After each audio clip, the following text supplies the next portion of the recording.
Christophe Galtier qui joue les pompiers de service pour éteindre une polémique au PSG. Jean-Michel Aulas qui allume le club parisien à propos du dossier Cherki et Gérard Piqué qui achève Shakira sur les réseaux sociaux. C'est le programme du Journal du Foot numéro 1227.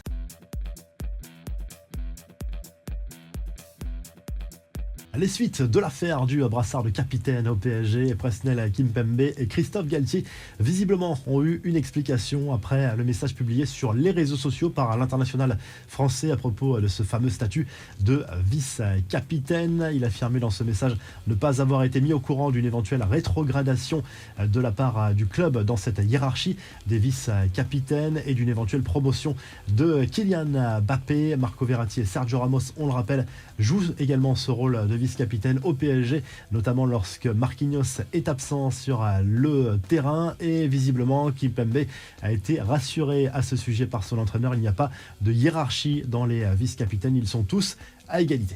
Les infos et rumeurs du mercato, l'OL sort les barbelés pour Ryan Cherki, annoncé comme la priorité offensive du PSG lors de ce mercato hivernal. Le jeune milieu offensif, pur produit du centre de formation de Lyon, a déjà fait l'objet d'une première offre, mais Jean-Michel Aulas a d'ores et déjà mis son veto. Le président lyonnais s'est d'ailleurs exprimé sur Twitter en plaçant un petit tacle au PSG au passage, en expliquant que le club parisien ne ferait sans doute pas jouer Cherki. L'OL, qui par ailleurs cherche un éventuel remplaçant à Malo Gusto, annoncé avec insistance à Chelsea. Selon le Daily Mail, le club français s'intéresserait à Jed Spence, 22 ans, latéral droit qui évolue à Tottenham. Brentford, Southampton et Leicester sont aussi sur le coup. Ferran Torres va-t-il quitter le Barça? L'ancien joueur de Manchester City, pas au mieux cette saison, pourrait faire l'objet d'un prêt lors du mercato hivernal. Selon les informations du journal Sport, l'Atlético Madrid est sur le coup. Et du côté des infos officielles, Arnaud Danjuma rejoint Tottenham. C'est un prêt jusqu'à la fin de la saison. Il y a quelques jours, le joueur avait failli rejoindre Everton, mais l'intérêt des Spurs a fait capoter l'opération. Les infos en bref, le tirage au sort du Final Four de la Ligue des Nations. L'Espagne et l'Italie se retrouveront à nouveau en demi-finale comme lors de la précédente édition. Ce sera au mois de juin aux Pays-Bas. L'autre demi-finale opposera justement les Néerlandais à la Croatie.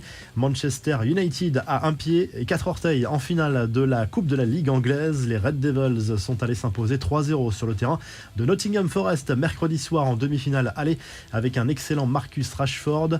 Enfin, la guéguerre entre Gérard Piqué et son ancienne compagne Shakira continue. La chanteuse colombienne a récemment sorti une chanson dans laquelle elle allume l'ancien Blaugrana et sa nouvelle compagne comparée à une Twingo. Histoire d'énerver un peu plus Shakira, Piqué s'est affiché avec sa nouvelle compagne. L'ancien défenseur du Barça a ainsi officialisé son couple avec le mannequin Clara Chia.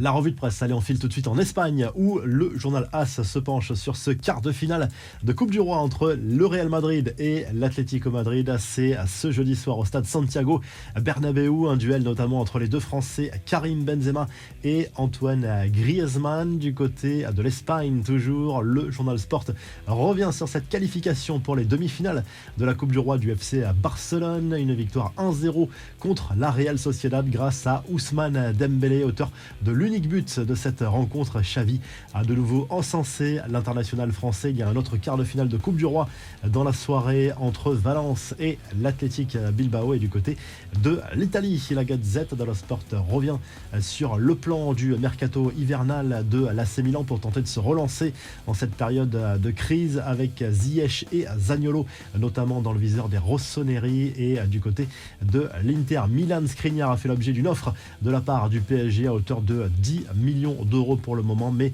la direction du club lombard en veut un petit peu plus, même si l'international slovaque est sous contrat jusqu'à la fin de la saison seulement. N'oubliez pas de liker et de vous abonner pour qu'on se retrouve très vite pour un nouveau journal du foot.